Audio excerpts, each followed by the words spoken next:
سيئات أعمالنا من يهده الله فلا مضل له ومن يضلله فلا هادي له وأشهد أن لا إله إلا الله وحده لا شريك له وأشهد أن سيدنا ومولانا محمدًا عبده ورسوله أما بعد فأعوذ بالله من الشيطان الرجيم بسم الله الرحمن الرحيم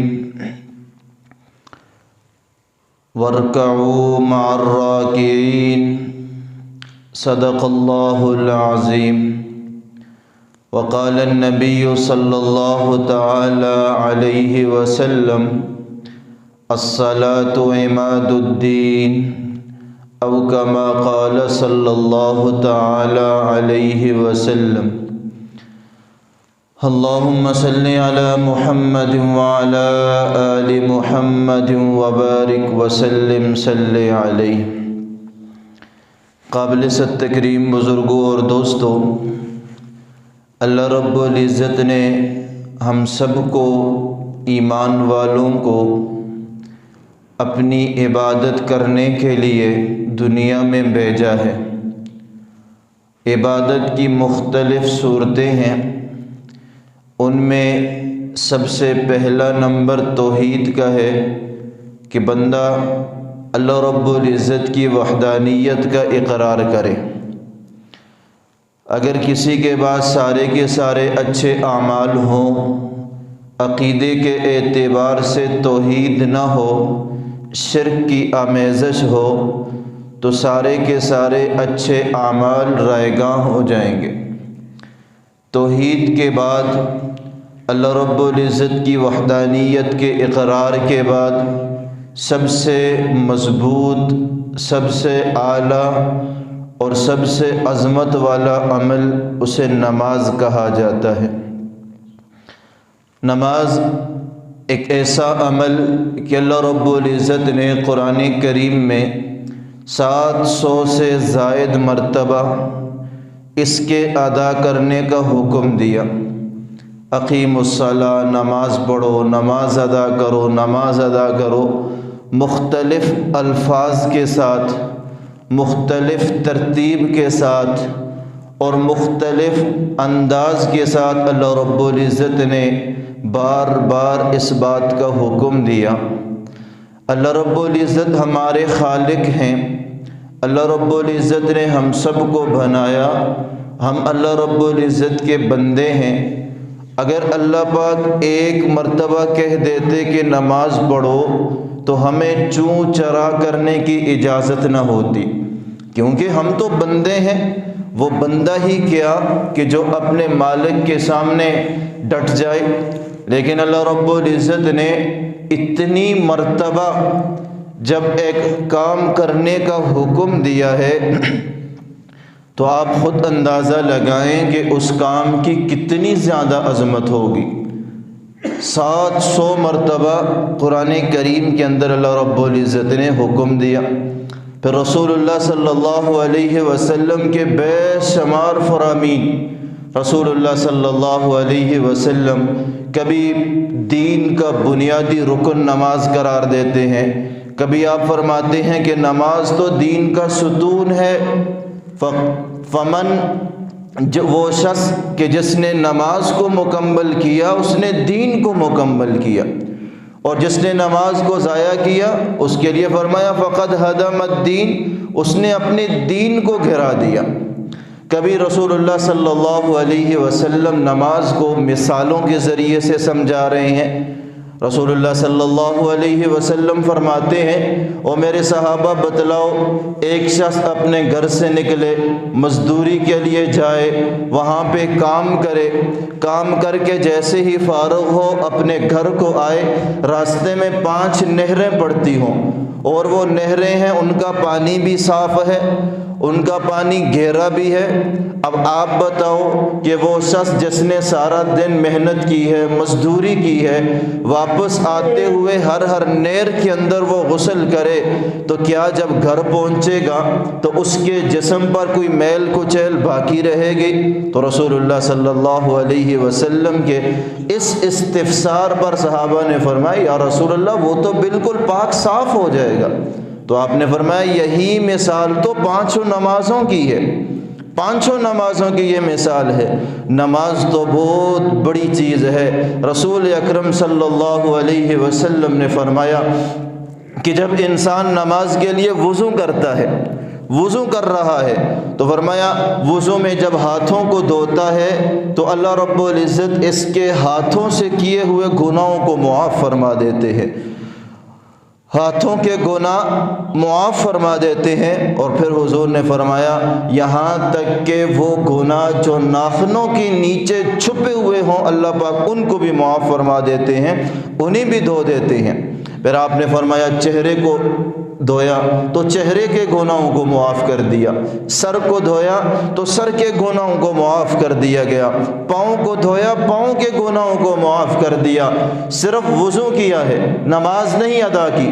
فرمایا جب وضو کرنے پہ اللہ رب العزت اتنا کچھ دے رہے ہیں، جو وضو اپنی ذات کے اعتبار سے عبادت نہیں ہے، ذات کے اعتبار سے 4 اعضاء کو دھونا ہے، پانی کو ضائع کرنا ہے، لیکن جب اس وضو کا تعلق نماز کے ساتھ بن جاتا ہے تو اس تعلق کی وجہ سے یہ 4 اعضاء کو دھونا اتنا بڑا اعزاز والے بن جاتے ہیں کہ اس کی برکت سے اللہ رب العزت گناہوں کو معاف فرما رہے ہیں۔ تو نماز پہ اللہ رب العزت کیا کچھ دے رہے ہوں گے۔ فرمایا جب وضو کیا ہے گھر میں، پھر مسجد کی جانب آ رہا ہے، جیسے جیسے وہ قدم اٹھا رہا ہے ہر قدم پہ اللہ رب العزت اس کا ایک گناہ بھی معاف کرتے ہیں، ایک درجے کو بلند کرتے ہیں، ایک نیکی بھی اسے عطا کی جا رہی ہوتی ہے۔ وہ جتنے قدم ہیں ان قدموں کے بدلے میں اللہ رب العزت نیکیاں عطا فرما رہے ہیں۔ رسول اللہ صلی اللہ علیہ وسلم نے فرمایا یہ نمازی شخص وضو کر کے جب مسجد میں آ گیا، مسجد میں بیٹھا ہے، نماز نہیں ادا ہوئی تو نماز کے ادا ہونے تک یہ جتنا وقت انتظار کر رہا ہے، جتنا ٹائم یہ انتظار کرے گا، اس سارے کے سارے ٹائم کا اسے نماز کے اعتبار سے ثواب دیا جا رہا ہے کہ گویا کہ یہ سارا کا سارا وقت اس نے نماز کی حالت میں گزارا ہے۔ اور آپ نے فرمایا کہ جب نماز ادا ہو گئی، نماز کے ادا ہونے کے بعد بھی جتنا وقت نمازی مسجد میں بیٹھا ہوتا ہے تو فرمایا اتنا اس کے لیے رحمت کے فرشتے دعا فرما رہے ہوتے ہیں۔ کیا کچھ اللہ رب العزت نے رکھا ہوا۔ ہم نے تو نماز کو کوئی حیثیت دی ہی نہیں ہے۔ فرمایا جب نماز کے لیے بندہ کھڑا ہوتا ہے وہ کہتا ہے انی وجہت وجہی للذی فطر السماوات والارض حنیفا وما انا من المشرکین، کہ میں نے اپنا چہرہ اس ذات کی جانب متوجہ کر دیا، الذی فطر السماوات والارض، جس ذات نے آسمانوں کو بنایا، جس ذات نے زمینوں کو بنایا اور ایسی حالت میں بنایا کہ ان چیزوں کا کوئی نمونہ نہیں تھا، پہلے کوئی نقشہ نہیں تھا، اس نقشے کے بغیر ہی اللہ رب العزت نے ان چیزوں کو بنایا۔ اور حنیفہ میں اس حال میں اللہ کے سامنے جھک رہا ہوں، اللہ کی جانب متوجہ ہو رہا ہوں کہ ساری جانبوں سے کٹ کر، وما انا من المشرکین، اور میں مشرکین میں سے نہیں ہوں، میں شرک کرنے والوں میں سے نہیں ہوں، میں اللہ رب العزت کی ذات پر یقین رکھنے والا ہوں۔ اور پھر جب بندہ ہاتھ اٹھاتا ہے اللہ اکبر کہنے کے لیے تو یہ بندہ عمل کے ذریعے سے اشارہ کر رہا ہے کہ میں نے ساری کی ساری کائنات کو پیچھے چھوڑ دیا ہے، اب میرے آگے ہے تو اللہ اکبر اللہ ہی کی ذات ہے، اللہ ہی کی ذات ہے۔ یہی وجہ ہے حضرت علی رضی اللہ تعالی عنہ فرمایا کرتے تھے کہ میں اپنے رب سے محبت کرتا ہوں، اپنے رب سے پیار کرتا ہوں، اور جہاں پہ بات محبت کی آ جائے، جہاں پہ بات پیار کی آ جائے، وہاں پہ کبھی دل یہ کرتا ہے کہ میں اپنے محبوب سے باتیں کروں، اور کبھی دل یہ کرتا ہے کہ محبوب مجھ سے باتیں کرے۔ جب میرا یہ دل کرتا ہے کہ محبوب مجھ سے باتیں کرے تو میں قرآن کریم کو کھول کر پڑھنا شروع کر دیتا ہوں۔ قرآن کریم میں اللہ رب العزت بندے سے خطاب کر رہے ہیں، یا ایھا الذین آمنو، یا ایھا الانسان، یہ ایک ایک بندے کو خطاب کیا جا رہا ہے۔ اور فرماتے ہیں جب یہ میرا دل کرتا ہے کہ میں اپنے رب سے باتیں کروں تو میں نماز کی نیت باندھ کر اللہ کے دربار میں حاضر ہو جاتا ہوں۔ اور نماز میں پھر اللہ رب العزت سے بندہ باتیں کر رہا ہے، التحیات سبحانک اللہم، اے اللہ جی آپ پاک ہیں، اے اللہ جی آپ پاک ہیں، تو اللہ کی ذات سے باتیں ہو رہی ہیں۔ وبحمدک، یا اللہ جی ساری تعریفیں آپ کے لیے ہیں۔ وتبارک اسمک، یا اللہ جی آپ کا نام برکت والا ہے۔ وتعالی جدک، یا اللہ جی آپ کی شان بہت بلند ہے۔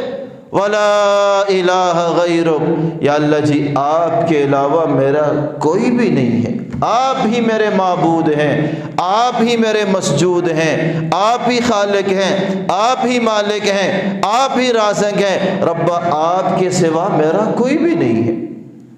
پھر بندہ الحمدللہ رب العالمین الرحمن الرحیم مالک یوم الدین، اللہ کی اور تعریف کر رہا ہے۔ یا اللہ جی تمام جہاں کی تعریفیں آپ کے لیے ہیں۔ الرحمن الرحیم، مہربان بھی آپ ہیں، رحم کرنے والے بھی آپ ہیں، اس جہاں کے مالک بھی آپ ہیں، قیامت کے دن کے مالک بھی آپ ہیں۔ یہاں تک تعلق بنایا جا رہا ہے اللہ کی ذات سے، کچھ نہ کچھ تعلق بن گیا تو اب بندہ کہہ رہا ہے ایاک نعبد و ایاک نستعین، یا اللہ جی میں آپ ہی کی عبادت کرتا ہوں، ایاک نعبد، میں آپ ہی کی عبادت کرتا ہوں، آپ کے سوا کسی کی عبادت نہیں کرتا۔ وایاک نستعین، مجھے جو مسئلہ پیش آتا ہے، جو ضرورت پیش آتی ہے، جو مصیبت آتی ہے، جو حالات بنتے ہیں، ربا میں تجھ ہی سے مدد طلب کرتا ہوں، تیرے سوا کسی سے مدد طلب نہیں کرتا۔ یہ سارا کا سارا تعلق اللہ کی ذات سے بن گیا۔ اب اللہ رب العزت سے اپنا مسئلہ رکھا جا رہا ہے، اپنا مسئلہ رکھ رہا ہے، کہہ رہا ہے اہدنا الصراط المستقیم، یا اللہ جی مجھے سیدھا راستہ دکھلا دیجیے، مجھے سیدھا راستہ دکھلا دیجیے۔ اور راستہ کون سا ہو؟ صراط الذین انعمت علیہم، یا اللہ جی ان لوگوں کا راستہ جن پر آپ نے انعام کیا ہوا ہے۔ اور یہ انعام والے کون لوگ ہیں؟ اللہ رب العزت نے قرآن کریم میں ان کی خود تعیین فرما دی، اولئک الذین انعم اللہ علیہم من النبیین والصدیقین والشہداء والصالحین۔ گویا کہ بندہ کہہ رہا ہے صراط الذین انعمت علیہم، یا اللہ جی مجھے انبیاء کا راستہ دکھلا دے، مجھے صحابہ کا راستہ دکھلا دے، مجھے شہیدوں کا راستہ دکھلا دے، اور مجھے نیک لوگوں کا راستہ دکھلا دے۔ غیر المغضوب علیہم ولا الضالین، یا اللہ جن پر تیرا غضب ہوا، جن پر تیرا غصہ ہوا، جو گمراہ لوگ ہیں، ربا ان کا راستہ مجھے مت دکھلانا۔ پھر بندہ کہتا ہے آمین، یا اللہ میری اس دعا کو قبول فرما۔ اب بندہ جب اللہ کے سامنے کھڑا ہے اور وہ ہاتھ باندھے ہوئے عاجزی کے ساتھ کھڑا ہے، تو اب یہاں پر اس حالت سے تھوڑا نیچے چلا جاتا ہے، اپنے آپ کو اور گراتا ہے اور جھک جاتا ہے، کہتا ہے رکوع میں چلا گیا۔ اب رکوع میں گیا، جھک کر کہتا ہے سبحان ربی العظیم، پاک ہے میرا رب جو بڑی ہی عظمتوں والا ہے۔ پھر کہتا ہے سبحان ربی العظیم، سبحان ربی العظیم۔ تو اللہ کی ذات تو اللہ کی ذات ہے، اللہ کی ذات اللہ کی ذات ہے۔ جب اتنا محبت سے کوئی اللہ کی ذات کو پکارے تو اللہ رب العزت کی ذات اس کی جانب توجہ نہیں کریں گے؟ ایسا نہیں۔ تو اللہ رب العزت جب یہ اس کی اس عظمت کو سنتے ہیں، اس تعریف کو سنتے ہیں، تو بندہ کھڑا ہوتا ہے، پھر کہتا ہے سمع اللہ لمن حمدہ، سن لی اللہ رب العزت نے اس کی بات۔ من حمدہ، جس نے اللہ کی تعریف کی۔ اب یہ اللہ رب العزت نے تعریفی کلمات کو سن لیا، اس پہ اللہ رب العزت کا شکر ادا کرتے ہوئے بندہ کہتا ہے ربنا لک الحمد، اے میرے رب لک الحمد، ساری کی ساری تعریفیں، ساری کی ساری اچھائیاں، ساری کی ساری خوبیاں لک الحمد، یا اللہ جی تیرے ہی لیے ہیں، تیرے سوا کسی کے لیے نہیں۔ اللہ اکبر۔ پھر حالات اور آگے بڑھتے ہیں، محبت اور آگے بڑھتی ہے، اور محبت کے اندر آگے بڑھ کر بندہ اپنے آپ کو زمین پہ گرا دیتا ہے۔ انسان کی سب سے اعلیٰ چیز پیشانی ہے اور سب سے گھٹیا جگہ زمین ہے، تو انسان اپنے سب سے اعلیٰ جگہ پیشانی کو اس جگہ پہ رکھ دیتا ہے جہاں پہ پاؤں لگتے ہیں، جہاں عاجزی کی جگہ ہے، تو اس حال میں چلا گیا۔ کھڑا تھا رکوع میں چلا گیا، رکوع میں تھا اب دوبارہ کھڑا ہو کر سجدے میں چلا گیا، اور اللہ اکبر اللہ کی بڑائی بیان کرتے ہوئے گیا۔ اب اس حال میں جب بندہ ہوتا ہے تو رسول اکرم صلی اللہ علیہ وسلم نے فرمایا کہ بندہ جب سجدے کی حالت میں ہوتا ہے اپنے رب کے بہت ہی قریب ہو جاتا ہے۔ جب انتہائی قریب ہوا پھر وہ اللہ رب العزت کے سامنے اللہ کی تعریف کرتا ہے، سبحان ربی الاعلی، پاک ہے میرا رب جو بڑی شان والا ہے، جو بہت بلند شان والا ہے۔ پھر ایک بار کہتا ہے، دوسری بار کہتا ہے، تیسری بار کہتا ہے۔ اب یہ سجدہ کیا اس نے، اللہ کی ذات کا شکر بھی ہو گیا، اللہ رب العزت کی تعریف بھی ہو گئی، اور اللہ رب العزت کے انتہائی قریب بھی ہو گیا، اللہ رب العزت کے دربار میں پڑا ہوا ہے۔ اب اسے تسلی ہوئی، دوبارہ اٹھ کر تھوڑا سا بیٹھ گیا۔ پھر اسے خیال آیا کہ ایک سجدہ اور کر لوں۔ اب یہ دوبارہ سجدہ کر رہا ہے۔ اب یہ دوبارہ سجدہ جو اسے توفیق ملی کہ کھڑے ہو کر بھی رب کی تعریف کی، رکوع کی حالت میں بھی رب کی تعریف کی، سجدے کی حالت میں بھی رب کی تعریف کی، دوبارہ بندہ سجدہ کر کے اس ساری کی ساری نعمت پر شکر ادا کر رہا ہے کہ یا اللہ تیرا شکر ہے کہ تو نے مجھے کھڑا ہو کر بھی اپنی تعریف ادا کرنے کی توفیق دے دی، رکوع کی حالت میں بھی دے دی، سجدے کی حالت میں بھی دے دی۔ اور پھر اس کے بعد بندہ بیٹھ گیا، اور بیٹھ کر وہ الفاظ، وہ باتیں جو اللہ رب العزت نے اپنے حبیب صلی اللہ علیہ وسلم سے کی تھی۔ رسول اکرم صلی اللہ علیہ وسلم جب اس نماز کا تحفہ لینے معراج کے موقع پر گئے تو وہاں پر اللہ رب العزت نے اپنے حبیب صلی اللہ علیہ وسلم سے فَكَانَ قَابَ قَوْسَيْنِ أَوْ أَدْنَىٰ، جب انتہائی قریب ہیں تو سوال کیا کہ میرے حبیب کیا لے کے آئے ہو، کیا تحفہ ہے، کیا ہدیے کے طور پہ لائے ہو، کیا محبت کا اظہار کرو گے؟ تو گویا کہ رسول اکرم صلی اللہ علیہ وسلم نے فرمایا یا اللہ جی میں آپ کے لیے وہ لایا ہوں جو آپ کے پاس نہیں ہے، میں آپ کے لیے وہ لایا ہوں جو آپ کی ذات میں نہیں ہے۔ کیا ہے جی؟ یا اللہ جی میں عاجزی لے کے آیا ہوں، کیونکہ اللہ رب العزت کی ذات میں عاجزی نہیں ہے۔ تو رسول اکرم صلی اللہ علیہ وسلم نے فرمایا التحیات للہ والصلوات للہ والطیبات للہ، التحیات للہ والصلوات والطیبات، یا اللہ جی میں زبان سے جو عبادت کروں وہ بھی آپ کے لیے ہے، بدن کے ذریعے جو عبادت کروں وہ بھی آپ کے لیے ہے، مال کے ذریعے جو عبادت کروں وہ بھی آپ کے لیے ہے۔ التحیات للہ، میری زبانی عبادتیں، میری زبانی عاجزی ربا آپ کے لیے ہے۔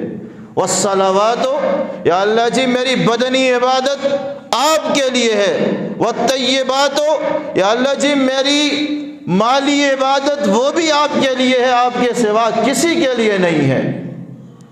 جب یہ سارا کا سارا رسول اکرم صلی اللہ علیہ وسلم نے اللہ کے حضور میں پیش کیا تو اللہ رب العزت کی جانب سے رسول اکرم صلی اللہ علیہ وسلم کو کہا گیا السلام علیک ایھا النبی ورحمۃ اللہ وبرکاتہ، السلام علیک ایھا النبی ورحمۃ اللہ وبرکاتہ، اے میرے نبی میرے حبیب سلامتی ہو تجھ پر، ایھا النبی اے نبی، ورحمۃ اللہ اللہ کی رحمت بھی تجھ پر ہو، وبرکاتہ اللہ کی برکت بھی تجھ پر ہو۔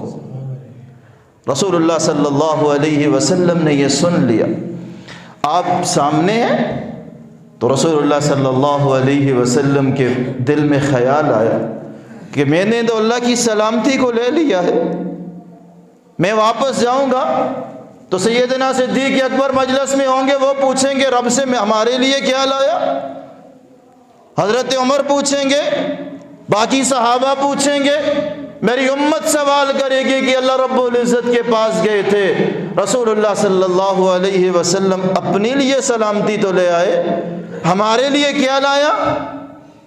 تو رسول اللہ صلی اللہ علیہ وسلم نے اللہ کی سلامتی کو قبول کرنے کے لیے کیا فرمایا؟ السلام علینا وعلی عباد اللہ الصالحین۔ یا اللہ جی آپ نے جو سلامتی دی ہے یہ صرف میری ذات پر نہ ہو، السلام علینا یہ ہم سب پر ہو، وعلی عباد اللہ الصالحین، اور جتنے بھی نیک بندے ہیں، جتنے بھی نیک بندے ہیں، جتنے بھی نیک بندے ہیں ان تمام پر یہ سلامتی ہو۔ اللہ رب العزت کا یہ کلام رسول اکرم صلی اللہ علیہ وسلم کی ذات کے ساتھ آپس کی یہ محبت کی گفتگو،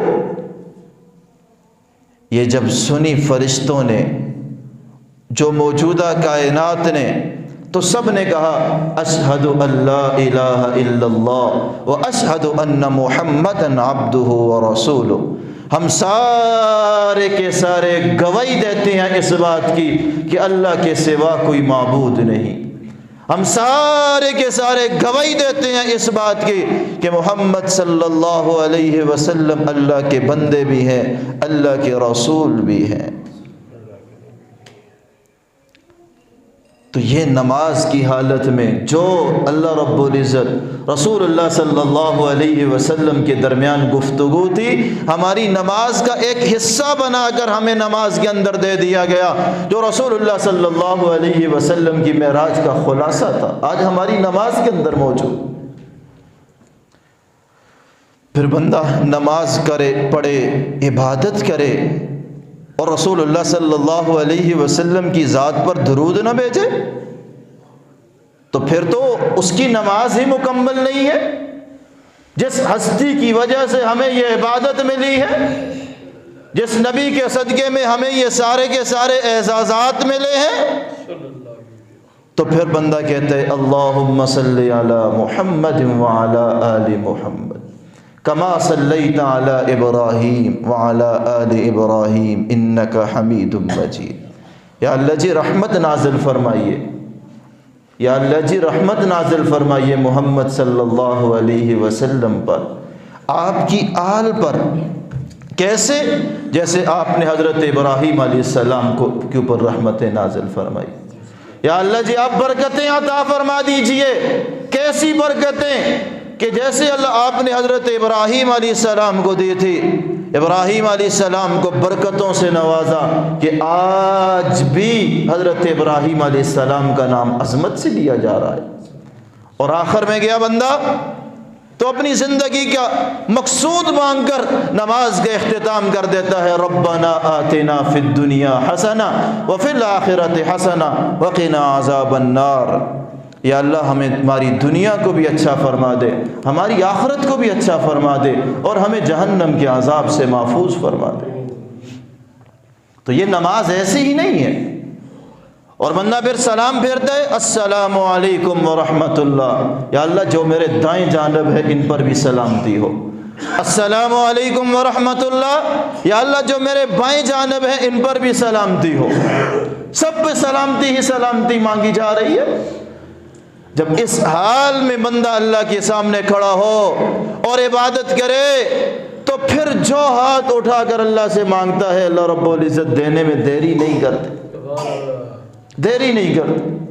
لیکن ہماری طرح کی نماز ہو، رسول اللہ صلی اللہ علیہ وسلم نے فرمایا کہ بہت سے نمازی ایسے ہیں کہ جب وہ نماز ادا کر کے فارغ ہوتے ہیں یہ نماز پرانے کپڑے کی طرح لپیٹ کر ان کے منہ پہ مار دی جاتی، کیونکہ خیال ہی نہیں ہے نماز کے اندر کیا کہہ رہا ہے، کس سے گفتگو کر رہا ہے، کیا باتیں ہو رہی ہیں۔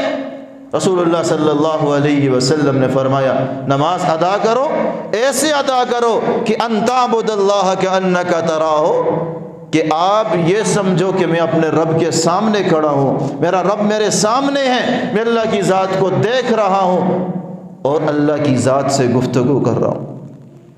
فَإِن لَمْ تَكُنْ تَرَى، اگر یہ کیفیت نہیں کر سکتے کم از کم اتنی تو ہو کہ کأنہ یراک، اللہ رب العزت تو آپ کو دیکھ رہے ہیں۔ ہم نماز پڑھ رہے ہیں، کبھی داڑھی کھرچ رہے ہیں، کبھی سر کے بالوں کو ٹھیک کر رہے ہیں، کبھی چادر ٹھیک کر رہے ہیں، ہمیں نماز کی حالت میں کپڑے پہ بیٹھنے والی مکھی کا تو خیال ہے، لیکن جس رب کے سامنے کھڑے ہیں اس کا خیال نہیں۔ اللہ رب العزت نے ہمیں 5 نمازیں دی ہیں، کتنا بڑا انعام کر دی اللہ رب العزت نے ہمارے اوپر۔ اللہ چاہتے تو 4 دے دیتے، 3 دے دیتے، 6 ہو جاتی۔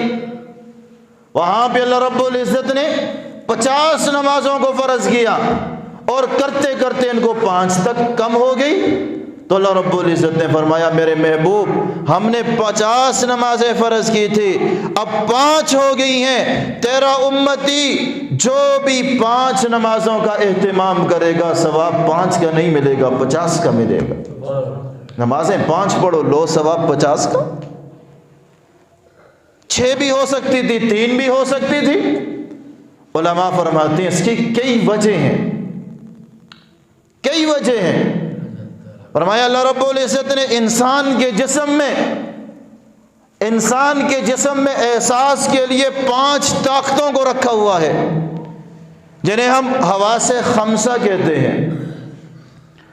دیکھنے کی طاقت ہے، سننے کی طاقت ہے، چکھنے کی طاقت ہے، سونگھنے کی طاقت ہے اور چھونے کی طاقت اللہ رب العزت نے۔ یہ 5 طاقتیں اللہ رب العزت نے رکھی ہیں۔ اگر دیکھنے کی طاقت نہ ہو تو پھر وہ علم جو آنکھوں کے ذریعے سے حاصل ہوتا ہے وہ گیا۔ چکھنے کی طاقت نہ ہو، بہت سے لوگ ہوتے ہیں بیمار ہوتے ہیں چکھ نہیں سکتے، ان کو ہر چیز ہی کڑوی لگ رہی ہوتی ہے، کتنی بڑی نعمت سے وہ محروم ہو جاتے ہیں۔ تو علماء فرماتے ہیں جو شخص 5 نمازوں کا اہتمام کرتا ہے گویا اللہ رب العزت کی ان 5 نعمتوں کا وہ شکر ادا کر رہا ہوتا ہے۔ بعض علماء نے فرمایا کہ انسان کی 5 حالتیں ہیں، کبھی وہ سونے کی حالت میں ہوتا ہے، کبھی وہ جاگنے کی حالت میں ہوتا ہے، کبھی کھڑا ہونے کی حالت میں ہوتا ہے، کبھی بیٹھنے کی حالت میں ہے، کبھی وہ لیٹنے کی حالت میں ہے۔ یہ 5 حالتیں ہیں۔ جو شخص 5 نمازوں کا اہتمام کر رہا ہے وہ 5 کی 5 حالتوں کا شکر ادا کر رہا ہوتا ہے۔ بعض علماء نے فرمایا کہ انسان کی 5 بنیادی ضرورتیں ہیں، 5 بنیادی ضرورتیں ہیں۔ رزق کی ضرورت، لباس کی ضرورت، مکان کی ضرورت، چھت کی ضرورت اور بیوی کی ضرورت، شریک حیات کی ضرورت۔ یہ 5 انسان کی بنیادی ضرورتیں ہیں۔ جو شخص 5 نمازوں کا اہتمام کر رہا ہے گویا کہ ان 5 بنیادی ضرورتوں کا وہ شکریہ ادا کر رہا ہے۔ 5 بنیادی ضرورتوں کا وہ شکریہ ادا کر رہا ہے۔ بعض علماء نے فرمایا کہ انسان کے اوپر آنے والی 5 مصیبتیں وہ لازمی ہیں، اس سے کوئی بچ نہیں سکتا، خواہ نبی ہو، ولی ہو، نیک ہو، بد ہو، مسلمان ہو، کافر ہو۔ موت کی سختی، قبر کی سختی، میدان محشر کی سختی، پل صراط کی سختی اور میدان محشر کی سختی، یہ 5 سختیاں ہر ایک کے اوپر آنے والی ہیں۔ فرمایا جو ان 5 نمازوں کا اہتمام کرتا ہے، 5 نمازوں کا اہتمام کرتا ہے، اللہ رب العزت اس انسان کو ان 5 سختیوں کے اندر آسانیاں نصیب فرما دیں گے۔ آپ نماز کو دیکھیں، کوئی 2 رکعت ہے، فجر کے 2 فرض ہیں، مغرب کے 3 فرض ہیں، عشاء کو دیکھیں، ظہر کو دیکھیں، عصر کو دیکھیں، 4 فرض ہیں۔ یہ اللہ رب العزت کم زیادہ بھی کر سکتے تھے۔ علماء سے پوچھا گیا یہ کیوں ایسا ہے؟ سوال پیدا ہوا تو علماء فرماتے ہیں اللہ رب العزت نے قرآن کریم میں فرشتوں کا تذکرہ کیا، فرمایا اولی اجنحۃ مثنی وثلاث ورباع، وہ اللہ رب العزت نے فرشتے پیدا فرمائے جو 2 پروں والے ہیں، 3 پروں والے ہیں، 4 پروں والے ہیں۔ تو علماء فرماتے ہیں جو شخص نماز کا اہتمام کر رہا ہوتا ہے، جس طریقے سے ان فرشتوں کو عروج مل رہا ہے، ایسے ہی نماز کی برکت سے اللہ رب العزت اس انسان کو روحانی طور پہ عروج عطا فرما دیتے ہیں۔ آپ نماز کی جو فرائض رکعتیں ہیں، فجر کی 2 ہیں، ظہر کی 4 ہیں، 2 اور 4 6 ہو گئی ہیں، عصر کی 4 ہیں 10 ہو گئی، مغرب کی 3 ہیں 13 ہو گئی ہیں، عشاء کی 4 رکعتیں ہیں، کتنی ہو گئی؟ 13 اور 4 17 رکعتیں ہیں۔ یہ اس پہ کم زیادہ بھی ہو سکتی تھی، مجموعی اعتبار سے 17 ہی کیوں دی؟ تو علماء فرماتے ہیں ہمارے محبوب صلی اللہ علیہ وسلم جب معراج کے موقع پر گئے تھے، اللہ رب العزت نے وہاں پر رسول اللہ صلی اللہ علیہ وسلم کو 17 چیزوں کا دیدار کروایا تھا، 17 چیزوں کا دیدار کروایا، 8 جنتوں کا دیدار کروایا، 7 جہنموں کا دیدار کروایا، 8 اور 7 15 ہو گئے، اور عرش اور کرسی کا دیدار کروایا، 17 ہو گئی۔ ان 17 کے بدلے میں ایمان والوں کو یہاں پہ 17 رکعتیں دے دی ہیں کہ آپ ان کو ادا کرو گے تو اللہ رب العزت آپ کو ان کی برکات بھی عطا فرمائیں گے۔ ہم سمجھتے ہیں بس پڑھ لی تو بھی ٹھیک ہے، نہ پڑھیں تو بھی ٹھیک ہے۔ ہم نماز ضائع کرتے ہیں اولاد کے لیے، نماز ضائع کی جا رہی ہے دنیا کے کاموں کے لیے۔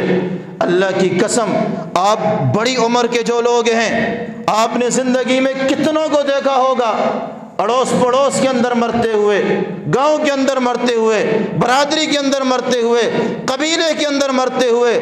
کسی کا باپ مر جائے تو 24 گھنٹے سے زیادہ کوئی نہیں رکھتا ہے کوئی گھر میں؟ 24 گھنٹے میں نے زیادہ کہہ دیا ہے، رات مرا ہے صبح نہیں رکھ رہے، بیوی پاس نہیں آ رہی ہے، بچے پاس نہیں آ رہے، اور تو اور یہاں تک ہے کہ وہ جو کپڑے ہوتے ہیں وہ بھی ہاتھ نہیں لگاتے، کیوں جی؟ پچھاوا ہو جاتا ہے۔ ادھر بھی ہوتے وہ مولوی صاحب کو دے دیتے ہیں کہ پچھاوا ہو مولوی صاحب، تاکہ وہ مرے تو ہماری جان چھوٹے۔ ادھر بھی ایسا ہوتا ہے، گڑی شڑی ہو اس سے پچھاوا نہیں ہوتا، موبائل ہو اس سے نہیں ہوتا، گاڑی سے ہو اس سے نہیں ہوتا، وہ میں بابے کی نشانی رکھ رہا ہوں، لیکن کپڑے ہیں وہ مولوی صاحب مرے تو کوئی بھی نہیں رکھتا۔ باپ کو قبر میں رکھ دیا ہے، ماں کو رکھ دیا ہے، آپ بیٹے سے کہو آج کی رات آپ باپ کے ساتھ گزار دو، کوئی بھی نہیں کرے گا۔ تو اس اولاد کے لیے کیوں اپنی زندگی کو تباہ کیا جا رہا ہے؟ وہ ہمیشہ ہمیشہ کی زندگی کوئی بھی نہیں پوچھے گا۔ مرنا تو دور کی بات ہے، آج چارپائی پہ لگ جائیں اور پاس کچھ بھی نہ ہو تو کوئی بھی نہیں پوچھتا۔ جب تک آپ سے کچھ نکل رہا ہے، کچھ نہ کچھ آپ دینے کی حالت میں ہیں، تب تک تو آپ کی حیثیت ہے۔ جب آپ کا دینا بند ہو گیا ہے تو آپ کی کوئی حیثیت نہیں ہے۔ وہ بابا آج اس کی کھانسی بھی ہمیں نقصان لگ رہی ہے، بچوں کو پاس نہیں چھوڑتے کہیں کھانسی اس کو نہ لگ جائے۔ آج ہم سے پوچھا جائے، ہم سے 3 نسلیں آگے جو ہمارے تھے ہمیں معلوم نہیں کہ ان کے قبرستان کہاں پہ ہیں، کون کہاں پہ دفن ہے، تیسری نسل کو جا کر دادے کا نام تک بھی معلوم نہیں ہوتا، تو کیوں ایسی اولاد کے لیے اپنی زندگی کو تباہ کیا جائے؟ ایسی اولاد کے لیے ہم ایک کا بھی حق مار رہے ہیں، دوسرے کا بھی حق مار رہے ہیں، ایک کے منہ سے بھی نوالا چھین رہے ہیں، وہ حرام کا آئے تب بھی ہم تیار کر رہے ہیں، حلال کا آئے تب بھی لے رہے ہیں کہ میری اولاد کا فیوچر بن جائے۔ اولاد کا فیوچر تب بنے گا کہ آپ نے انہیں نیک راستے پہ لگایا ہوگا، آپ خود نیک راستے پہ ہوں گے تبھی تو آپ اولاد کو نیک راستے پہ لگائیں گے۔ نہ خود نماز کا اہتمام کریں، نہ بچوں کو نماز کا اہتمام ہوگا، گھر کا سربراہ ہو وہ نماز نہ پڑھے اور کہیں کہ گھر کے اندر تہجد کی نماز ہوگی، کبھی ایسا نہیں ہو سکتا۔ تو اس لیے معلوم نہیں کہ کب ہماری زندگی کی شام ہو جائے۔ آج ہم جمعے میں ہیں، ہو سکتا ہے ہم میں سے اگلے جمعے میں کوئی نہ ہو۔ جمعہ تو دور کی بات ہے، یہ نماز بھی ہم پڑھ سکتے ہیں یا نہیں پڑھ سکتے۔ تو اس لیے ایسی بے ثبات زندگی، ایسی بے یقین زندگی کے اندر ہم کیوں دھوکے میں پڑے رہے؟ اللہ رب العزت نے قرآن کریم میں شکوہ کیا، یا ایھا الانسان ما غرک بربک الکریم، اے انسان تجھے اپنے کریم رب سے کس نے دھوکے میں ڈالا ہوا ہے؟ تو اس لیے اللہ رب العزت کی جانب سے، شریعت کی جانب سے کاموں سے منع نہیں کیا گیا، دکانداری سے منع نہیں کیا گیا، ذمہ داری سے منع نہیں کیا گیا، دنیا کے سارے کاموں سے منع نہیں کیا گیا، حلال کام جو بھی ہے اس کے کرنے کی اجازت دی گئی ہے، لیکن اس کے ساتھ ساتھ اللہ کی عبادت کو یاد رکھا جائے، اللہ کے احکام کو یاد رکھا جائے۔ اللہ رب العزت ہم سب کو عمل کی توفیق عطا فرمائے۔ جزاک اللہ۔